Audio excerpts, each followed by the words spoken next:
तुमचे ऐपत आहेत, जर 2.5 लाख रुपये देऊन गौतमीलाच बोलवायचे, मग तिलाच बोलवा ना. माझ्या आईला बोललं जायचं, की ही रात्री-रात्र जाते, तुम्ही तिला कसं काय सोडता?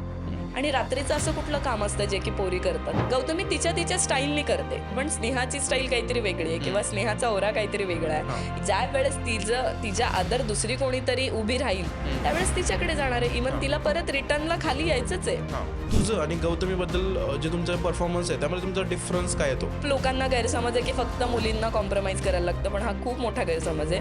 मुलांना तर कॉम्प्रोमाइज करून पण काम नाही मिळत. ॲटलिस्ट मुलींना कॉम्प्रोमाइज करून काम तरी मिळेल. पण किंवा मुलगा जो असेल तो ऑलरेडी बायोडाटा टाकतो की मी रेडी आहे कॉम्प्रोमाइज करायला. मला मेसेज येतो की स्नेहा थोडंसं तू वेट गेनिंगकडे थोडंसं लक्ष दे. तर मला म्हणे हो तू लक्ष दे, नाहीतर मग मला मेहनत घ्यावी लागेल. स्पॉन्सर किंवा ज्यांनी तो ऑर्गनाईज केलाय त्याच्याकडनं कधी असं विचारण्यात आलंय का ही येते का? लावणी आणि तमाशामध्ये काय फरक आहे? तमाशासाठी लोक PhDचे जे स्टडी करायचे ना लोक, पण आम्ही ज्या लावणी करतो किंवा जे DJ शोजवरल्या लावणी होतात किंवा ज्या ऑनस्क्रीन लावणी होतात त्याला आपण बॉली लावणी म्हणू शकतो. भावनिक लावणी असते, शृंगारिक लावणी असते, खडी लावणी असते, बैठी लावणी असते. 2 शो घेतले मी 1 डेला, एका दिवशी. मॅनेज होत नाही, पण आम्ही ट्राय केलं की मॅनेज होईल. म्हणजे त्या गावामध्ये ना खूप प्रचंड गर्दी, म्हणजे 12-13 हजारच्या पुढे पब्लिक. ही लोक तुम्हाला मारायलापर्यंत येतात. त्यावेळेस पण प्रतिष्ठित लोक असतात, ते लोक येऊन शिव्यागाळ करतात. नाशिक संगमनेर साईडचा किस्सा माहिती असेल, तमाशा कलावंतांना मारलं होतं. मग आम्ही तेवढ्या पैशात तर तिलाच आणू ना. पण तू जसं सांगितलं की मी स्लमपेक्षा स्लममध्ये राहिली आहे. मध्ये होते, मी म्हटलं मी ज्या एरियात राहायचे तिथनं मी असं आवरून मेकअप करून जरी बाहेर पडले ना, तरी लोक म्हणायचे ही कशासाठी चालली आहे. ते डायरेक्ट बोलले की लडकी तो काली आहे.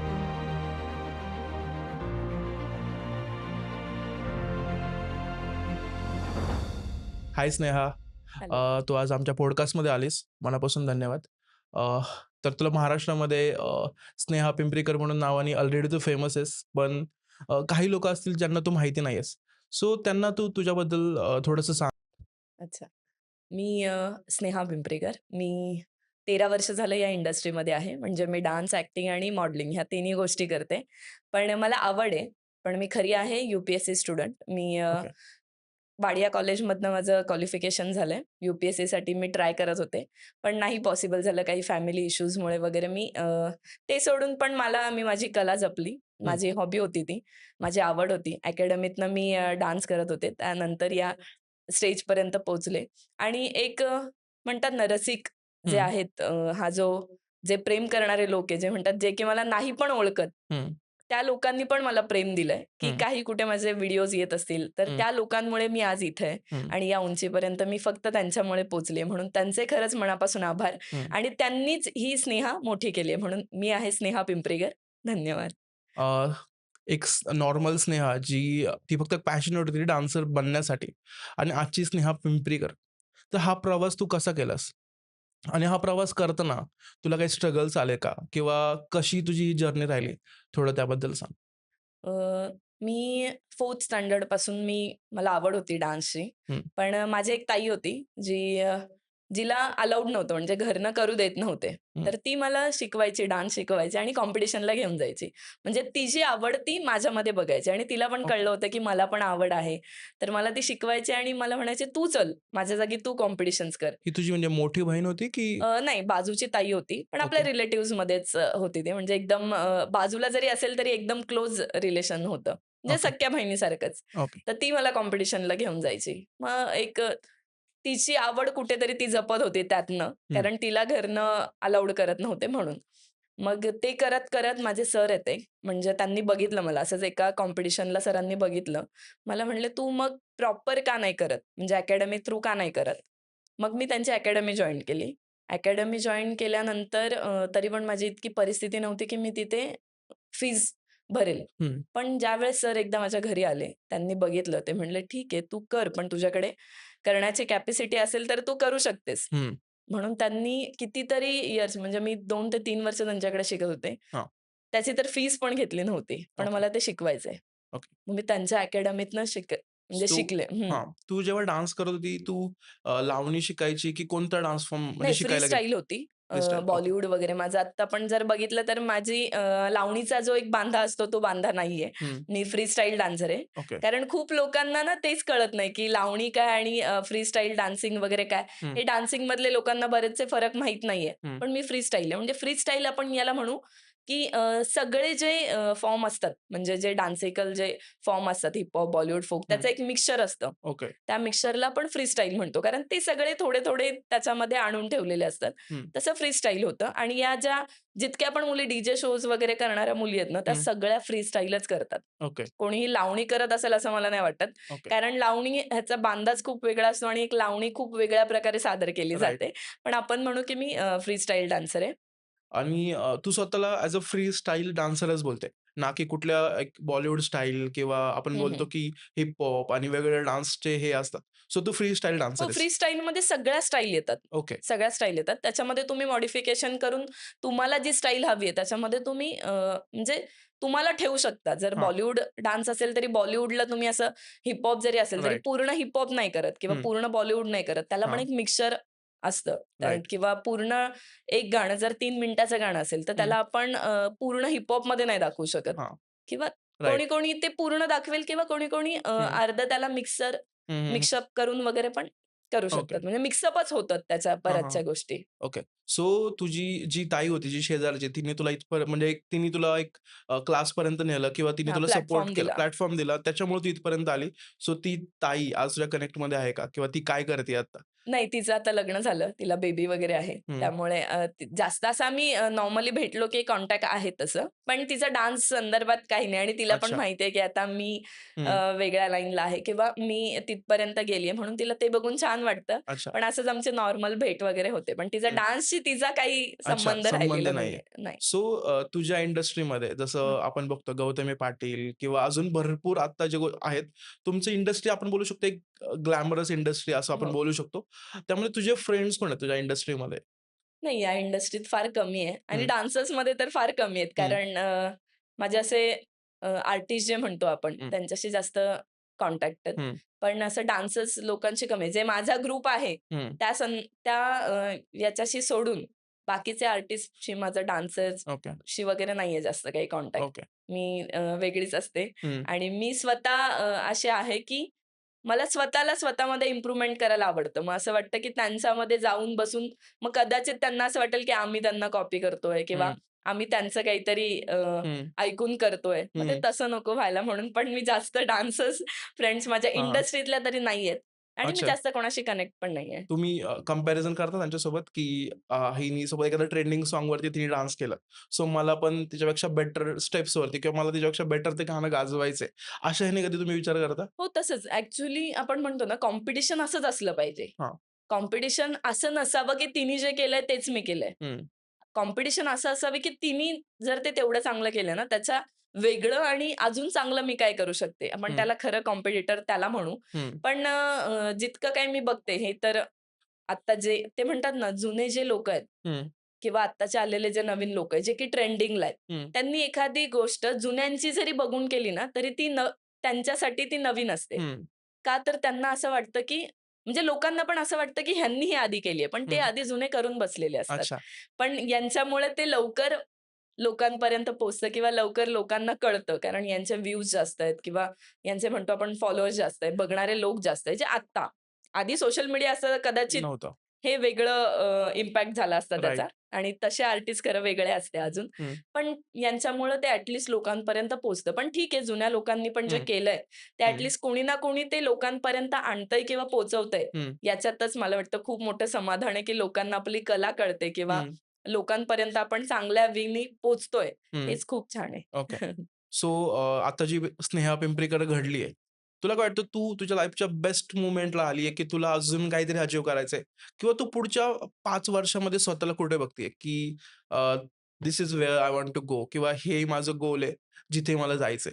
ॲक्चुअली खरं सांगायला मी अजून काहीच नाहीये. हं. आपण असं म्हणू की 0 आहे. 0च्या पुढे आणि मागे हं. जर एक अजून ते म्हणतात अजून 0 आणि आधी त्याच्या संख्या लागत असतील तर मग माणूस हं, अजून मोठा होतो. पण मी म्हणेन अजून तर मी खूप झिरो आहे. हं, पण मला अजून खूप गोष्टी शिकायच्यात, करायच्यात आणि हं, इंडस्ट्रीमध्ये असं शिकण्यासारखं खूप आहे आणि हं, प्रत्येक इंडस्ट्रीत हं. आपण म्हणू की बऱ्याचशा गोष्टी अनुभवातनं पण शिकतात राइट. माणूस आणि हं, ही इंडस्ट्री तर अशी आहे की इकडे अनुभवच अनुभव मिळतात. हं. म्हणजे ज्या दिवशी पण तुम्ही रोजचा दिवस रोजच्या अनुभवातनं जगत असता. हं. कारण रोज एक वेगळा अनुभव मिळत असतो या इंडस्ट्रीत.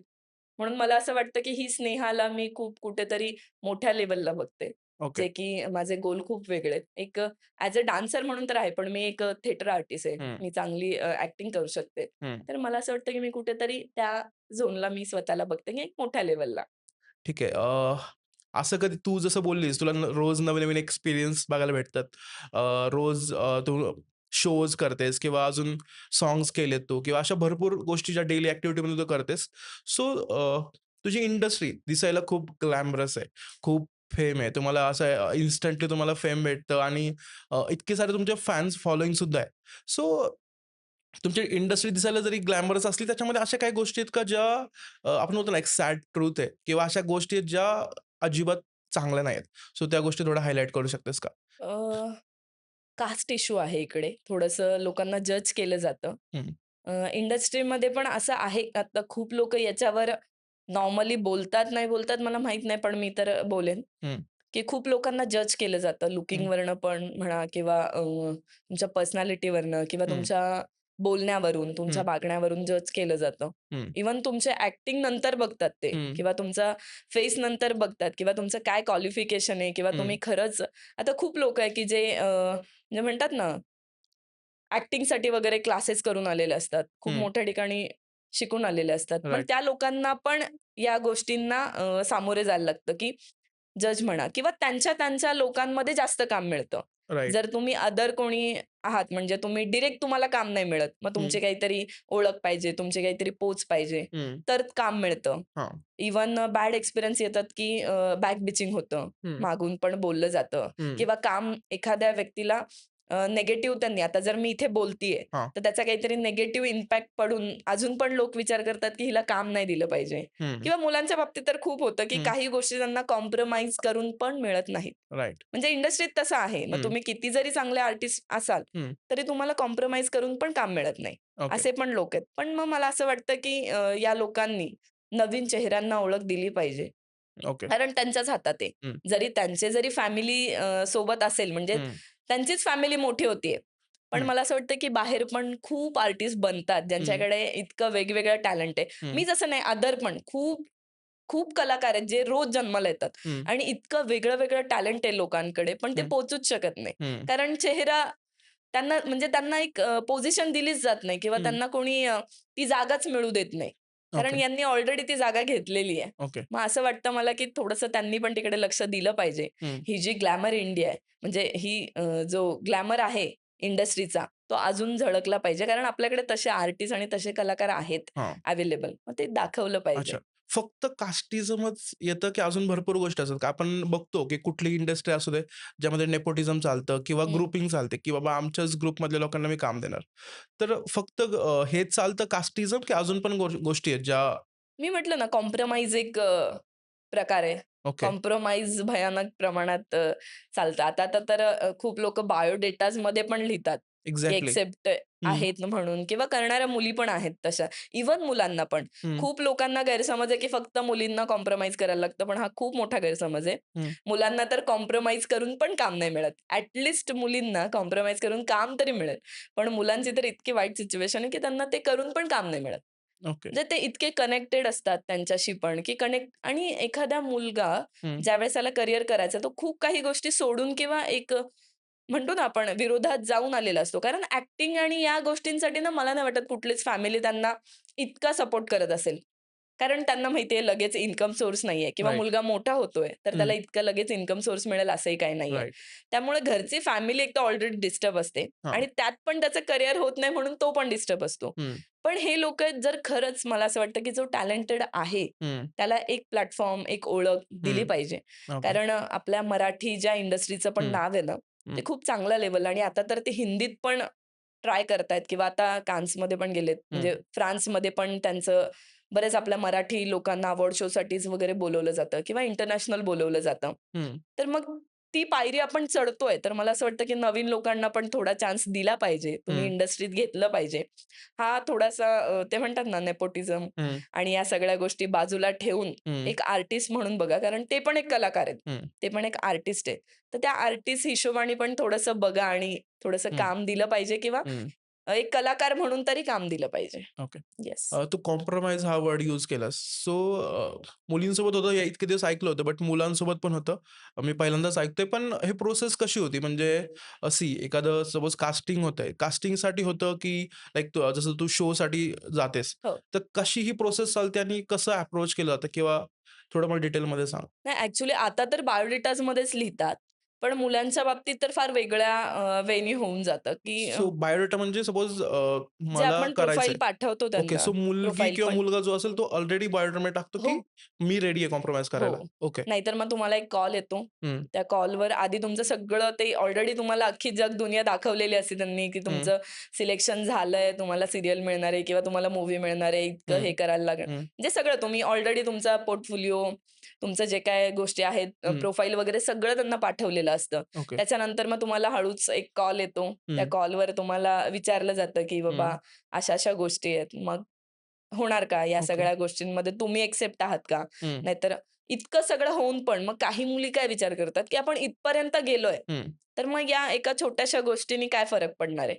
त्यांच्यासाठी ती गोष्ट छोटी असते. पण त्यांना हे खरंच माहीत नसतं, की या गोष्टी करून पण हं, जर तुम्हाला खरंच तेवढ्या लेव्हलचं काम मिळणार आहे का? हं, किंवा तुम्ही खरंच त्या लेव्हलपर्यंत जाणार आहे का? हं, नाहीतर नुसतं कॉम्प्रोमाईज करून पण तुम्हाला जर कामच नसेल मिळणार, तर ती हं. मुलगी कुठेतरी डिस्टर्ब होते किंवा तिचा कदाचित ह्या कला क्षेत्रातनं किंवा या इंडस्ट्रीतनं विश्वास उडू पडू शकतो किंवा शकतो. ती मानसिकदृष्ट्या खचू शकते, हं. असं मला वाटतं. ओके. म्हणून काही गोष्टी इंडस्ट्रीने पण एक्सेप्ट केल्या पाहिजे किंवा त्या कॉमन नका करू. हं, हे जे आता कॉम्प्रोमाईज वगैरे जो सीन आहे ना, हा कॉमन करून ठेवलाय, की ऑलमोस्ट आर्टिस्टला हे बोललं जातं किंवा ऑलमोस्ट आर्टिस्टला हे विचारलं जातं, विचारण्यात येतं. ओके. ऑलमोस्ट आर्टिस्टला सगळ्याच म्हणजे ज्यांचं नवीन कास्टिंग पण असेल, जुनं कास्टिंग पण असेल, ऑलमोस्ट लोकांना हे विचारलंच जातं. कारण आता ती रिक्वायरमेंटच झाली आहे त्यांची. हं, तर मला असं वाटतं, की ह्या गोष्टी थोड्याशा थांबवल्या पाहिजे. कारण ठीक आहे जरी एखादी लेडीज किंवा एखादी कलाकार त्याच्यासाठी एक्सेप्ट जरी असेल, हं, तरी काही गोष्टी त्या तिथपर्यंत असल्या तर हं, एक वेगळा त्याला दृष्टिकोन येईल आणि हं, मला असं वाटतं मग जे खरे कलाकार आहेत, ते हं. मागे राहतील. राइट. कारण जे कलाकार आहेत, ते विचार करतील, की जर मला ऑलरेडी माझ्याकडे सगळं आहे, कला आहे, माझ्याकडे आर्ट आहे, सगळं आहे, हं. तर मी या गोष्टीत का करू? हां, किंवा हे करूनच मी पुढे का जाऊ? हां. असा पण विचार करणारे लोक आहेत. मग मला ओके. असं वाटतं, की ह्या सगळ्या गोष्टी हं. जर कुणाला एक्सेप्ट असेल तरच झाल्या पाहिजे. त्याचं बर्डन कुठे नाही आलं पाहिजे किंवा त्याच्यावर म्हणतो ना कॉमन नका करू या गोष्टी. ओके. ज्या की आत्ता कॉमन झाल्यात, त्या नको. अच्छा, तुझ्यासोबत असं कधी एक्सपिरियन्स झालाय का? तुझ्यासोबत जर नसेल झाले, तर तुझ्या सराउंडिंगमध्ये, तुझ्या फ्रेंड्समध्ये किंवा तू इतकी कॉन्फिडन्सली बोलतीये, सो मे बी ह्या गोष्टी तू जवळनं पाहिल्यास. येस. सो थोडा तुझा एक्सपिरियन्स शेअर कर. नाव नाही घेतलंस तरी चालेल, बट थोडा एक्सपिरियन्स शेअर कर. ह्या गोष्टी कशा चालतात? अच्छा, आता हे खूप क्लिअर बोलल्यासारखं होईल. हं, हं, माझंच एक मी आत्ता मध्ये एक ऑडिशन दिलं होतं. हं, एका सीरियलसाठी ऑडिशन चांगली सीरियल होती हं, आणि त्याच्यासाठी ऑडिशन म्हणजे मी प्रोफाईल वगैरे त्यांना सेंड केली आणि तिथले असं आता मी त्यांचं नाव वगैरे नाही घेणार इकडे. पण एक डिरेक्टर होते चांगले मोठे डिरेक्टर आहेत. मोठे मीन्स सीरियलचेच काम वगैरे करतात ते. मला अदर पण सीरियल करायच्यात तरी मी हं, हं, सांगतीये. पण सीरियलचेच डिरेक्टर होते कास्टिंग डिरेक्टर. हं, तर कास्टिंगसाठी मला फोन आला त्यांचा. मी त्यांना प्रोफाईल वगैरे सेंड हं, केली. सगळं आमचं बोलणं वगैरे झालं. हं. मग आमची एक मीटिंग झाली. आपल्या ओके. पुण्यामध्ये एका ठिकाणी डेक्कन साइडला आमची मीटिंग झाली. मीटिंग झाल्यानंतर त्यांचा मला मेसेज येतो, की "स्नेहा थोडंसं तू वेट गेनिंगकडे थोडंसं लक्ष दे. थोडंसं म्हणजे फिगर मेंटेन असं हे कर." मी म्हटलं, "हो सर, माझं जिम वगैरे ऑलरेडी चालू आहे. मी थोडंसं असं लक्ष देतीये," म्हटलं. हं. तर मला म्हणे, "हो, तू लक्ष दे, नाहीतर मग मला मेहनत घ्यावी लागेल." सिरियसली. हां, म्हणजे त्यांचं बोलणं या टोनचं असतं, की ओके. तुम्ही बघा ना, माणूस विचार पण नाही करू शकत, की हे असं पण बोलू शकतात. म्हणजे डबल राइट. मीनिंगनी मीनिंग. म्हणा किंवा ते थोडंसं हं, एक हं, हं. वेगळ्या दृष्टिकोनातनं बोललं जातं. हं, मग आपण थोडासा असा विचार करतो, की मग खरंच हे काम देणार आहेत, की हं, फक्त हं. फायदा. काहीतरी गिव्ह अँड त्यांचं टेक. हां, येस. गिव्ह अँड टेकमध्ये होणार आहे. मग ते थोडंसं मग मी ते थांबवलं. ओके. नंतर माझं त्यांचं काही बोलणं नाही झालं परत. हं. त्यामुळे हे असे पण गोष्टी घडल्या जातात. हं, हं, हं. आणि हे जेवढे मोठे कलाकार आहेत ना, त्यांच्या बाबतीत अजून जास्त होतं. ओके. खूप टॉर्चर केलं जातं. जसं की आता तुम्ही कालचीच गोष्ट, मी तुमचा काल पॉडकास्ट बघितला. तू शोज करतेस किंवा अजून भरपूर काम करतेस, तर तू ट्रॅव्हल करणं होतं तुझं किंवा प्रत्येक वेळी वेगवेगळ्या लोकांशी भेटणं होतं.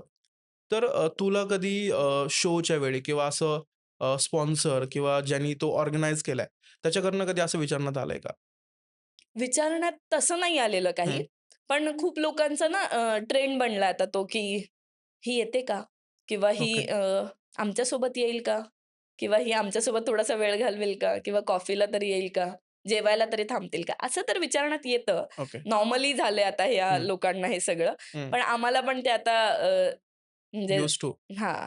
आणि आपले मॅनेजर्स वगैरे असतात तिथे बोलायला वगैरे, त्यामुळे इतके काही फरक नाही पडत. हं, पण आता खूप लोकांना हे कॉमन झालं. मी म्हटलं ना, बऱ्याचशा गोष्टी आता हं, इंडस्ट्रीत पण आणि इंडस्ट्रीच्या बाहेर पण खूप हं. गोष्टी कॉमन झाल्यात, की लोकांचं लोकं ॲक्चुअली डायरेक्ट हां. प्रिफर करतात, हं. की बोलून टाकू, जे होईल ते होईल हां. असं.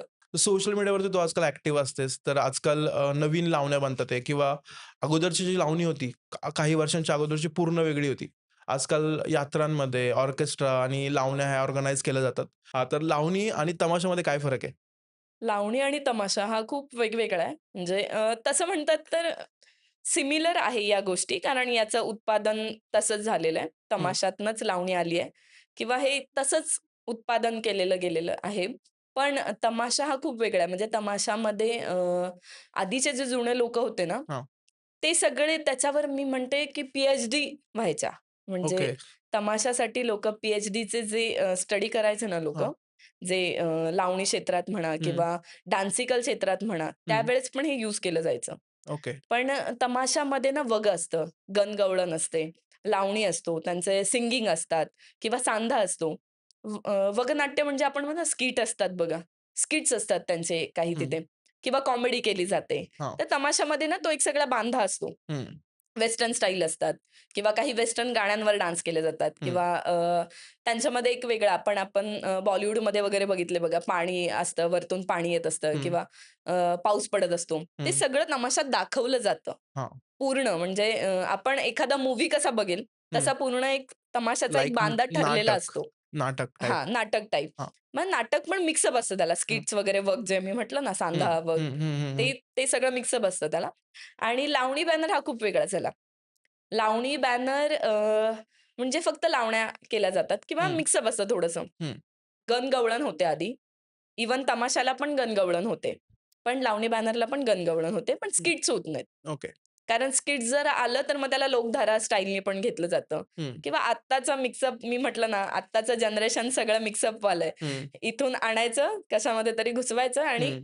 लोकांपर्यंत पोहोचवायचं. हां, पण हे सगळं चालत आलं हे तमाशापासूनच. हां, याचे फक्त म्हणतात ना आपण फूट पडलेत. हां. त्याला लोकांनी वेगवेगळे नावं दिलेत. हं, तमाशा वेगळा, बॅनर वेगळं, बारी वेगळं. हं, हे मी ऑलरेडी एका पॉडकास्टमध्ये सांगितलं पण होतं याच्या आधी, की हे सगळे प्रकार वेगवेगळे आहेत. हं, ऑर्केस्ट्रा वेगळा, डी शो वेगळा, हं, लावणी बॅनर वेगळं. आता हं, खूप लोकांनी मलाच प्रश्न केला होता, की "स्नेहा तू तमाशा करतेस का?" हं, म्हणजे लोकांचा माइंडसेट पण तोच आहे. पण हं, मी आजपर्यंत गेली मला एवढे वर्ष झालेत इंडस्ट्रीत, 13 वर्ष झालेत. पण मी कलाकार असून मी कधीच तमाशा बघितलेला नाहीये म्हणजे पूर्ण. ओके. पण मी जितकी मला आयडिया आहे किंवा जितकं मी त्यांचं स्टडी केलंय, तितकं मला माहिती आहे. पण मला खरंच एकदा माझी खूप मनापासून इच्छा आहे, की विठाबाई नारायणगावकरांचा ज्यावेळेस त्यांचा तमाशा होता, मला जर मी कधी म्हणजे मागे गेली, आपण म्हणतो ना, एक टाईम ट्रॅव्हल असतं. हं, जर मागे गेली, तर मला त्यांचा बघायला आवडेल.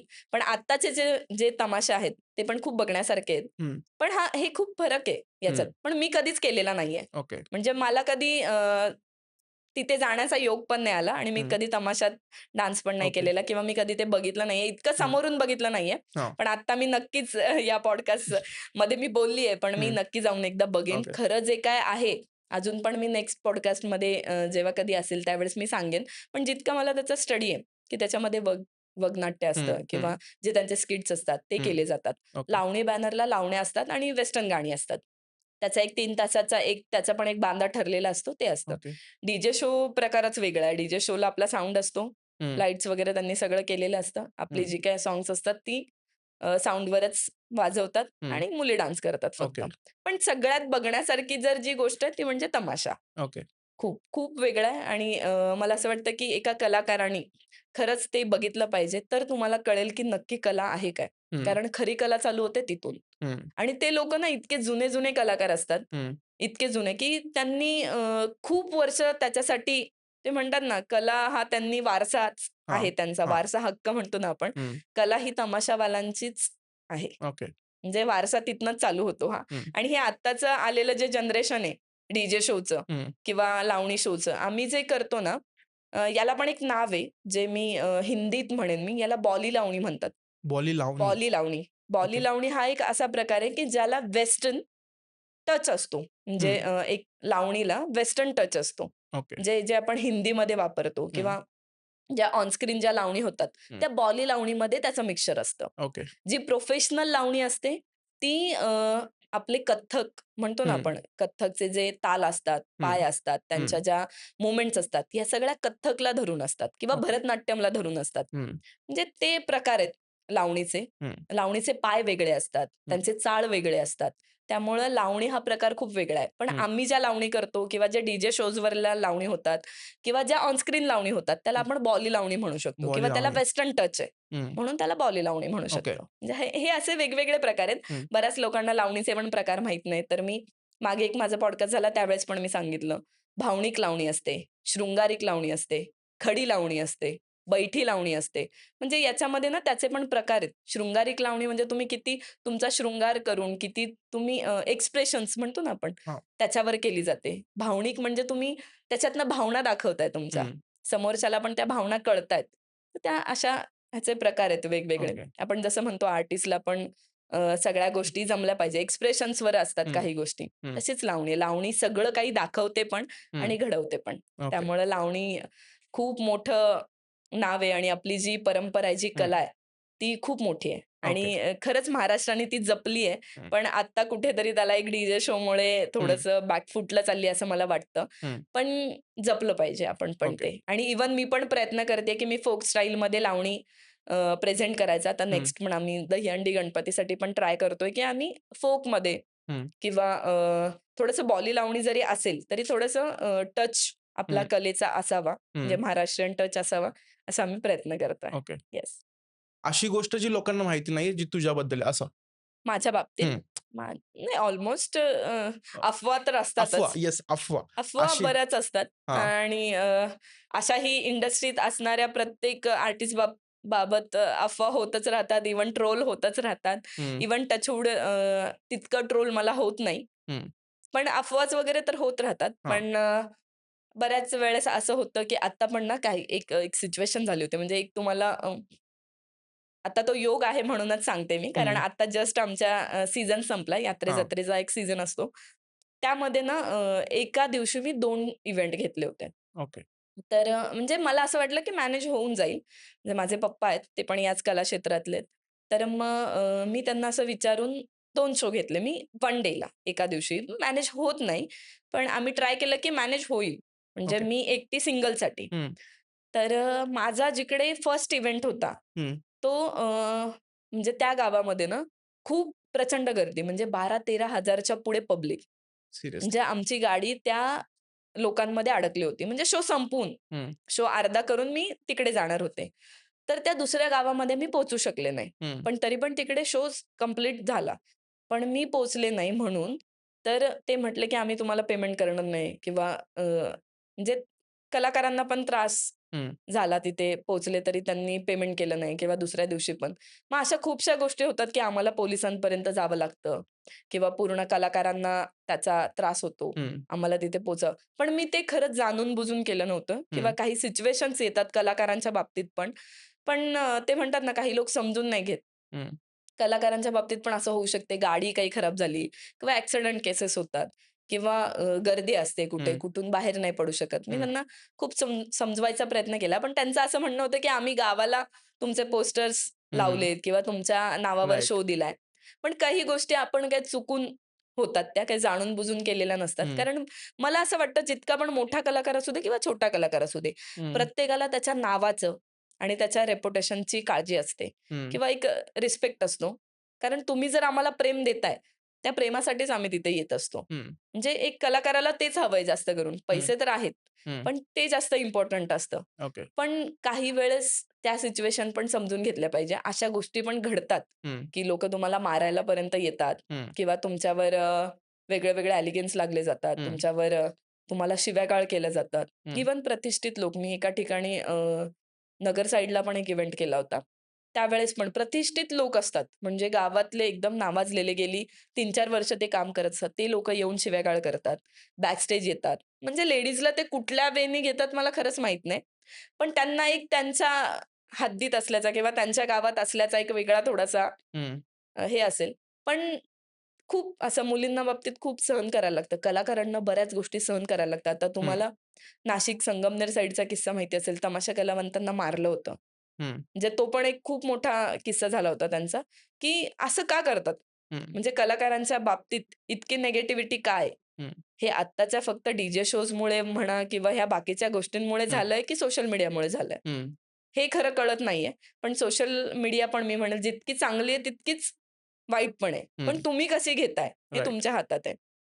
म्हणून या सगळ्या गोष्टी तिथेच येतात, की बाबा काही गोष्टींमध्ये हं, आपण सेफ असलो पाहिजे. आपली जरी कला असेल, हं, तरी कुठल्या गावामध्ये कशा टाइपचे लोक मिळतात किंवा हं, कलाकारांना तशी रिस्पेक्ट मिळेल का? हं. असं नाही होत.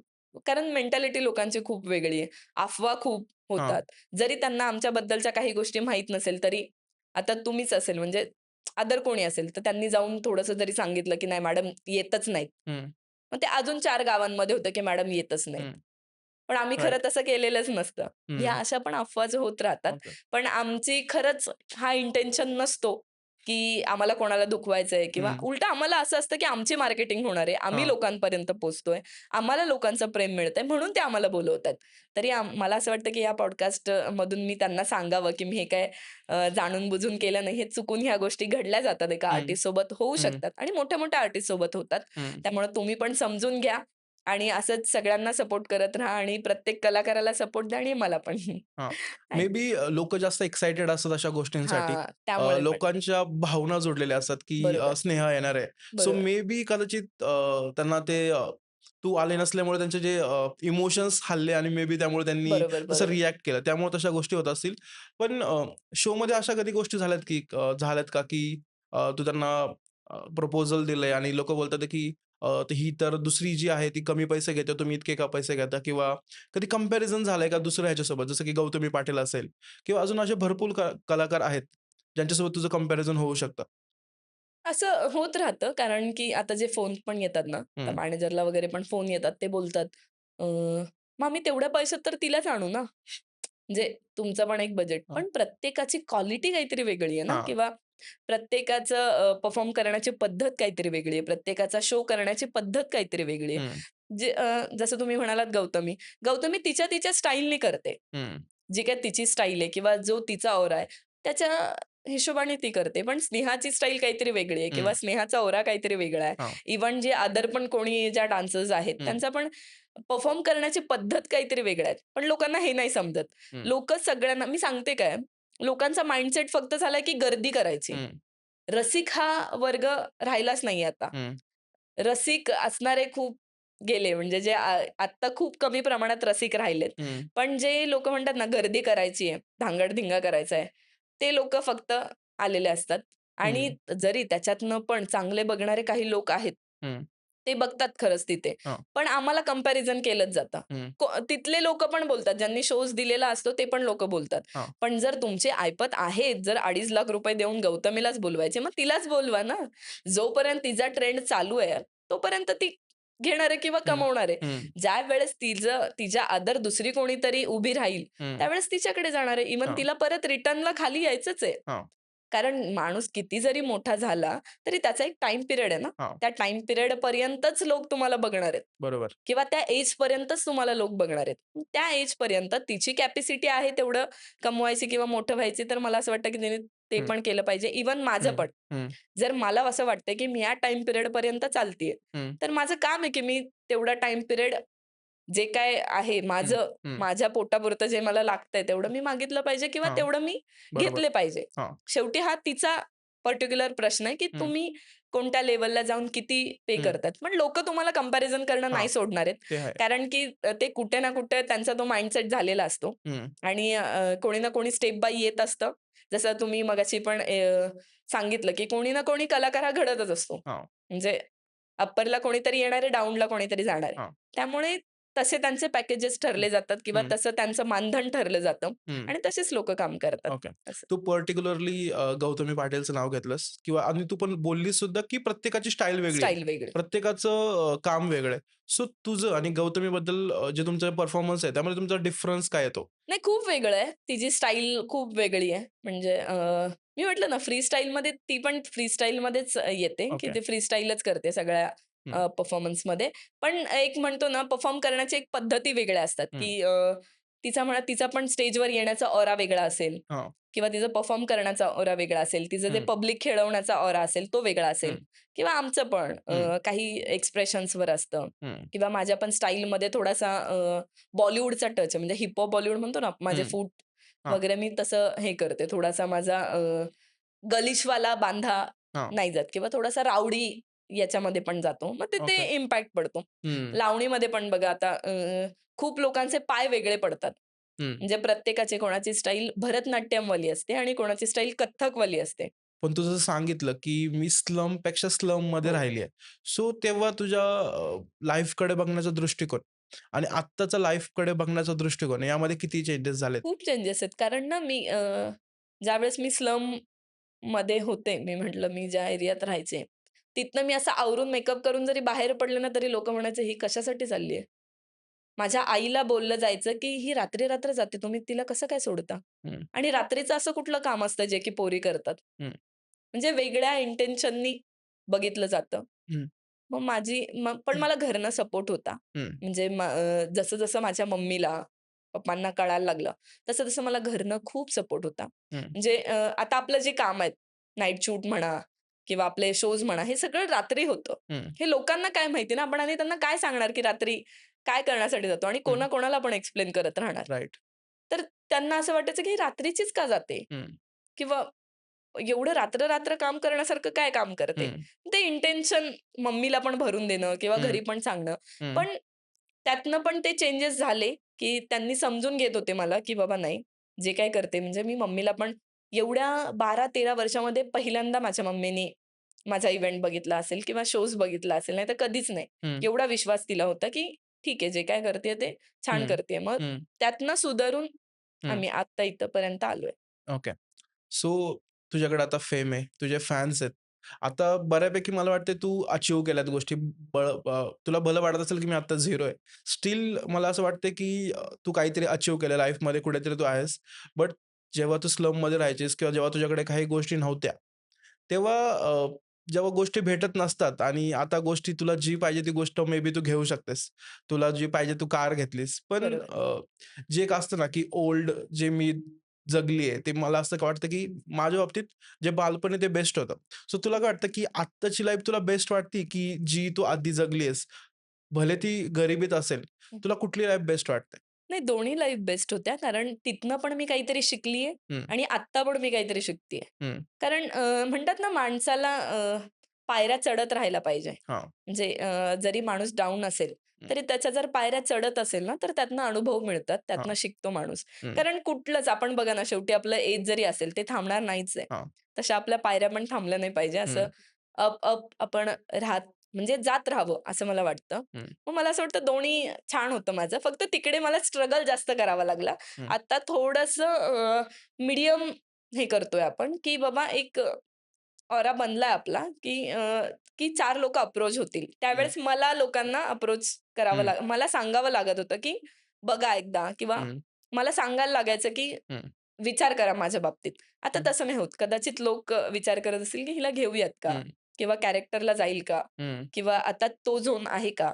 हं, तर ते आत्ता अप्रोच होतात. हं. त्यावेळेस मला अप्रोच करावं लागत होतं. पण ओके. मला दोन्ही म्हणजे मला बालपण पण आवडतं. हं. पण ते आपण परत टाईम ट्रॅव्हल करूयात का? मग तसं होईल ते. पण अच्छा. बालपणात पण एक वेगळं हं, जगणं हं, पण मी ना माझं तर मी म्हणेल, की मला बालपणात पण एवढे अनुभव होते, की मी खूप मॅच्युअर झाल्यासारखं होतं हं, मला. कारण एरियाच तसा होता. हं, फॅमिली तशी होती. एकतर गरीब घरातली हं, होते. त्यामुळं अनुभव लवकर आले हं, होते, हं, मॅच्युरिटी लवकर आली होती. हं. त्यामुळं पण ओके. तरी मला दोन्ही आवडेल, पण बालपण जगायला आवडेल. ओके. सो इनिशियली कुठल्या पण फील्डमध्ये आपण जातो. लगेच आपल्याला सक्सेस भेटत नाही. ऑब्व्हियसली तुला 12-13 वर्ष गेले तुला इथपर्यंत यायला. सो असा कधी मोमेंट आलाय का, की तुला कोणीतरी तोंडावरती रिजेक्शन केलंय किंवा असं काहीतरी इन्सिडेंट झालाय ज्यामुळे तुला असं वाटलं, की यार मला नाही हे करायचंच नाही. मला हे सगळं सोडून द्यायचंय. असा कुठला इन्सिडेंट? खूप हे पण मी कधीच बोलली नाहीये कुठे. ॲक्चुअली आपल्या इथे बालगंधर्वला ना एक शूट चाललं होतं. हं, शूट चाललं होतं. त्याच्या 2 ते 3 दिवस आधी आमचं त्या सरांशी बोलणं झालं, की मला आवड होती. म्हणून मग मी म्हटलं, की मी पण जाईन आणि बघेल तरी किंवा त्यांच्याशी बोलेल. नाटकसाठी? नाही मूव्हीसाठी. मूव्हीसाठी. डायरेक्ट मूव्ही होता. ओके. तर तिथे ना त्यांचं शूट चाललेलं, पण मला हं, फक्त बघायचं होतं आणि मी हं, त्यांना फक्त जाऊन सांगणार होते, की मी पण आहे आणि मला आवड आहे हं, करायची वगैरे. कारण त्यावेळेस फोन नव्हता. हं. एवढं काही सोशल ही मीडिया कधीची नव्हतं. गोष्ट आहे ही? ना, कधीची मी गोष्ट आहे?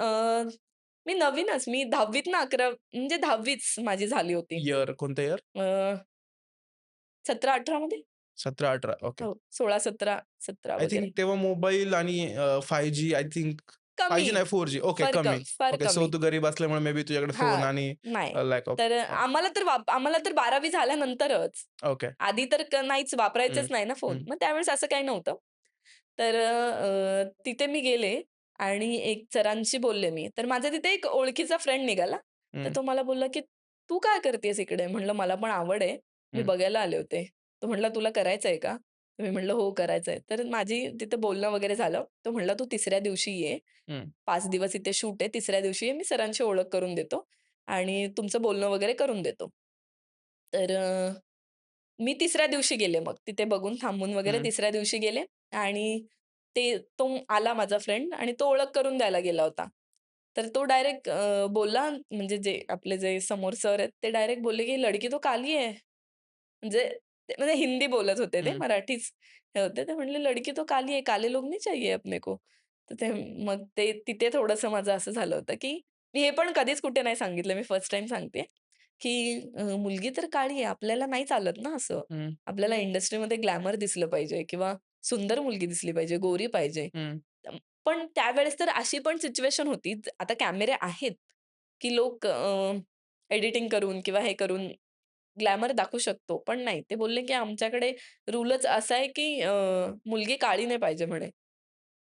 मुलगी गोरीच पाहिजे. गोरी असेल तरच ती हिरोईन होऊ हं, शकते. म्हणजे हं, आत्ता पण खूप लोकांचा माइंडसेट हा आहे, की सुंदर असतं, हं, म्हणजे सुंदर ज्या आहेत त्याच हिरोईन्स हं, होतात किंवा त्याच मॉडेल्स बनतात. लोकांचा मॉडेलिंगच्या बाबतीत पण तोच हं. इंटेन्शन आहे. पण मॉडेलिंगला तर कुठेच तुमचं लूक जज नाही केला जात. हं. लूक हा थर्ड पार्ट राहतो. राइट. मॉडेलिंगमध्ये तर थर्ड पार्ट आहे. हां. कारण इकडे आपल्या ग्लॅमर इंडस्ट्रीला बघतात. हं, थोडंसं लूक वगैरे हं. गोरं हे ते बघतात. पण मॉडेलिंगमध्ये नाही. हां. मॉडेलिंगमध्ये तुम्ही मॉडेल्सला जरी बघितलं ना, त्यांना हं, एक सावळा हं, रंग हं, आवडतो किंवा त्यांना मेकअप करताना पण एक सावळा टच दिला जातो, कारण त्याचे हं. फीचर्स कळावे म्हणून. ओके, त्यामुळे मला असं वाटतं, की उलटं मॉडेलिंग खूप मस्त ओके. आहे. म्हणजे लोकांनी मॉडेलिंग तर करावी. हं. सो तू ती रिएक्शन कुठल्या वेळेने घेतली आणि तुला काय फील झालं आणि त्याचं तू मोटिव्हेशन घेऊन या अशा इथपर्यंत येऊन स्वतःला प्रूव्ह केलंयस? काय वाटतं तुला? मला त्या टायमिंगला मी खूप म्हणजे रडले होते. हं, मम्मी मला म्हटली, "होत राहतात अशा गोष्टी आणि आपण नाही आपल्याला कमी समजायचं." मी आत्तापर्यंत पण आधीपर्यंतची स्नेहा अशीच होती, की मी सारखं विचारायचे, "मी जास्त काळी दिसते का? किंवा मी जास्त काळी वाटते का?" ते हं, म्हणायचे, "नाही गं, जे तुला दिलंय ना, ते उलटं खूप गोऱ्यांना पण देत नाही असं दिलंय. हं, मग तू त्याचा विचार कर." म्हणजे माझी मम्मी पण या बाबतीत मम्मी मला खूप सपोर्ट करते, हं, की देवानी जे दिलंय ना, हे गॉड गिफ्टेड आहे. हं, याला तुम्ही एकतर चेंज पण नाही करू शकत आणि जर चेंज करायला गेलात, हं, तर ते तसंच राहील. हं, असं नाही होऊ शकत. म्हणजे देवाने दिलंय ना, हे हं. काहीतरी विचार करून किंवा ते गिफ्ट म्हणून दिलंय. मग एखाद्याचं गिफ्ट तुम्ही असं का त्याला का नावं ठेवता? राइट. म्हणजे एखाद्यानी आपण नॉर्मल जरी कोणाला जरी गिफ्ट जरी दिलं, हं, तरी जर कोणी आपल्या समोर त्याला नावं ठेवली, तर हं. आपल्याला वाईट वाटेल ना. मग हां. तुम्ही सरळ-सरळ देवाला पण नावं ठेवताय. हां, म्हणजे ॲक्चुअली देवाला पण हां. बोलताय, की त्यांनी हं, हे तुम्हाला गिफ्ट केलंय. मग राइट. तुम्ही का? असं म्हणजे दिलंय ते छान दिलंय असं म्हणायचं आणि कॉन्फिडंट राहायचं असं बोललेली. इव्हन आपल्या बाबतीत असं होतं, की आपल्याकडे ज्या गोष्टी आहेत, त्याचा आपण कधी विचारच करत विचार नाही. नाही. ज्या गोष्टी नाहीयेत नाहीये. त्याच्या आपण मागे धावतोय. बरोबर. आणि आपण आत्ता जी गोष्ट अचीव्ह केली आहे, ती किती वर्षांअगोदर आपण त्या गोष्टीसाठी स्वप्न बघितलीत आणि त्या बरोबर. गोष्टी आत्ता तुमच्याकडे आहेत. पण आपण त्याचा आनंद घेण्याऐवजी बरोबर. आपण त्या गोष्टींचा अजून विचार करत येस. राहतो आणि तर आणि तशा गोष्टी टेन्शन घेतो आपण हां, अजून-अजून, की हे का नाहीये आपल्याकडे? हां. असं. एक्झॅक्टली. नाही, पण मी त्यातनं खूप शिकले. हं. पण मी ठरवलं, की मी करियर करेल तर ओके. याच्यात. म्हणजे जसं मी सोडलं त्याच्यानंतरपासून मी याच हं. क्षेत्रात आहे. ओके. पण मला आवड आहे खूप. हं. म्हणजे मला पोलिसांवर पण एक वेगळं प्रेम आहे किंवा ते कसंही आहे, एक माणूस म्हणून प्रत्येक माणूस हा वेगवेगळा असतो. हां. पण पोलिसांचं जे मी स्ट्रगल बघते किंवा हं. त्यांचं ते ग्राउंडवरचं वगैरे मी बघते ना, हं. मला खूप त्यांच्याबद्दल अभिमान वाटतो किंवा एक मला प्रेम आहे त्यांच्याबद्दल खूप. ओके. हं, हं. सो आता स्टिल मला असं वाटतं, की तुला अजून भरपूर काही गोष्टी अचीव्ह करायच्यात. जसं येस. तुला बोलली, की तुला ह्याच इंडस्ट्रीमध्ये जायचंय. तुला काही मूव्हीज करायच्या आहेत, सीरियल्स करायच्या आहेत, की बरोबर. तुझं असं कोण आहे, की ज्याच्यासोबत तुला ॲक्टिंग करायची किंवा एखादा ॲक्टर किंवा एखादा ॲक्ट्रेस जिच्यासोबत तुला काम नाही, करायचंय? मला काम जरी नाही करायला मिळालं ना, हं. तरी मला त्यांना भेटायचं आहे. म्हणजे मी त्यांना खूप आधीपासून आयडियल मानते. म्हणजे सुष्मिता सेन. मी खूप पॉडकास्टला हे सांगितलंय, की मी त्यांना खूप ह्याचं कारण पण मी सांगितलंय बऱ्याच ठिकाणी. मी इथे पण सांगेन, की ऐश्वर्या राय आणि त्या एका ठिकाणी मॉडेलिंगसाठी होत्या. हं. तर त्यांनी माघार घेतली होती, की ऐश्वर्या राय एवढी सुंदर असताना मी तिथे कसं काय हां. हे करू? म्हणून हं. त्यांनी माघार घेतली होती. पण त्या विनर त्या झाल्या. मिस त्यांच्या वर्ल्ड झाल्या. हो, येस. मिस वर्ल्ड झाल्या हां. आणि त्याच्यानंतर मला असं वाटलं, की नाही इथे कुठेतरी एक म्हणतो ना आपला सेल्फ कॉन्फिडन्स हं. खूप आपल्याला ग्रो करतो. हं. त्याच्यासाठी मी एक बुक वाचलं होतं. ते पण मी सांगेन, की लोकांनी ते वाचावं. द सिक्रेट म्हणून आहे. The secret. रहस्य. येस. त्याचं स्टोरीज आहेत त्यांची YouTubeला पण चेक करू शकता, मॅनिफेस्टेशन. की आपण माइंडसेट आपला स्ट्राँग ठेवला, आपण कॉन्फिडंट असेल, तर मला वाटतं बऱ्याचशा गोष्टी तशाच घडतात. हं. म्हणून मला असं वाटतं, की त्यांना मला भेटायला खूप ओके. आवडेल. खूप. द सिक्रेट बुकमधून जे तू वाचलंस त्याबद्दल जे नवीन लोक आहेत, जे तुझ्याकडे बघून प्रेरणा घेतात, की त्यांना तुझ्यासारखं बनायचंय. तर द सिक्रेट बुक पण आपल्याला तेच सांगतं, की तुम्ही मॅनिफेस्टेशन करा. येस. जी गोष्ट तुम्हाला करायची त्याच्याबद्दल तुम्ही पॉझिटिव्ह विचार करा. त्या गोष्टीबद्दल तुम्ही निगेटिव्ह नसलंच पाहिजे, की आय एम द बरोबर. Best, I can achieve this. मग मला तुम्ही कसेही हां, असू हां, द्या, कसेही असू द्या. हां. ते तुमचा माइंडसेटच तुम्हाला घडवणार आहे. येस. यातनंच त्यांना ते सांगायचंय, की हां. तुमचा माइंडसेट, तुमचा जे तुम्ही विचार करताय ना, तेच तुम्हाला घडवणार आहे किंवा ते तसं बनत जाणार आहे, होत जाणार आहे. मग ओके, ते कदाचित थोडंसं त्याच्यावर विचार लोकांनी केला पाहिजे. ओके. सो तू ज्या इंडस्ट्रीमध्ये आता काम करतेय, त्यामधलं तुझा रोल मॉडेल कोण आहे?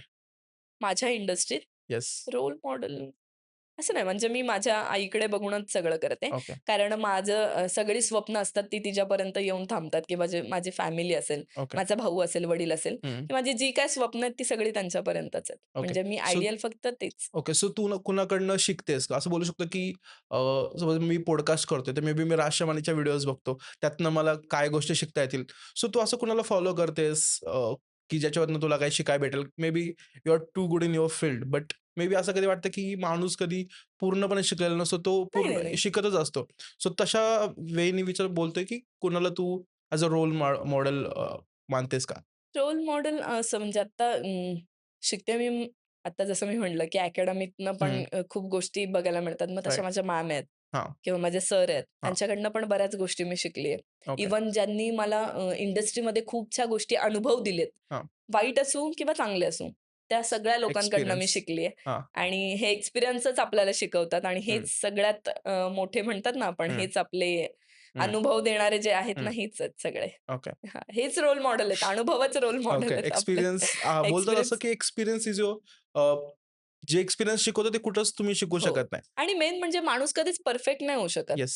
तो ते म्हणतात ना, परफेक्ट नाही होणार, हं, पण व्यवस्थित राहू शकतो. जर तो पायऱ्या चढत राहिला हं. किंवा तो ज्या अनुभवातनं शिकत राहिला, तर तो एकदम काय म्हणतात एज्युकेटेड होऊ शकतो हां. किंवा त्याचं एक नाव होऊ शकतं. पण परफेक्ट नाही होऊ शकत. कारण हं, कुठे ना हं, कुठे कमी देवानी पण दिली आहे हं. आणि स्वतःत पण असते थोडीशी. ओके.